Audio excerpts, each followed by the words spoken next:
మీకు తెలుసా వారాహి అమ్మవారిని రాత్రి వేళల్లో ఎందుకు పూజిస్తారో? మన పురాణాల ప్రకారం శక్తికి ఉన్న 7 ప్రతిరూపాలే సప్తమాతృకలు.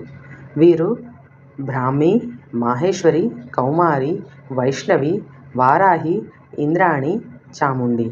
కొన్ని నమ్మకాల ప్రకారం 8వ మాతృకగా నారసింహిని, మరికొన్ని సంప్రదాయాల్లో 9వ మాతృకగా వినాయకిని ఆరాధించడం జరుగుతోంది. దుష్ట శిక్షణ కోసము, భక్తులను కాచేందుకు ఈ సప్తమాతృకలు సిద్ధంగా ఉంటారు. తాంత్రికులకు ఇష్టమైన దేవత వారాహిమాత. అందుకే ఈమెను రాత్రి వేళల్లో పూజిస్తారు.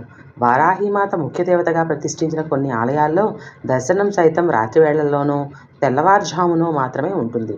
దేశంలోని వివిధ ప్రాంతాల్లో వారాహిదేవి ఆలయాలు ఉన్నప్పటికీ చౌరాసి అంటే ఒడిశా రాష్ట్రంలో ఉంది.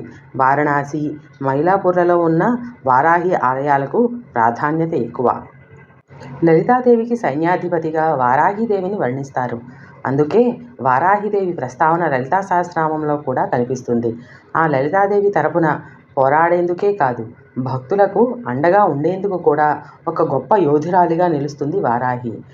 ఈమెను ఆరాధిస్తే జీవితంలో ఎదురయ్యే అడ్డంకులన్నీ తొలగిపోతాయని, శత్రుభయం ఉండదని, జ్ఞానం సిద్ధిస్తుందని, కుండలిని శక్తిని జాగృతమవుతుందని తరతరాలుగా నిలిచి ఉన్న ఒక నమ్మకం. వారాహిదేవి పేర ఉన్న మూలమంత్రాలను, అష్టోత్తరాలను పఠిస్తే సకల జయాలు సిద్ధిస్తాయి.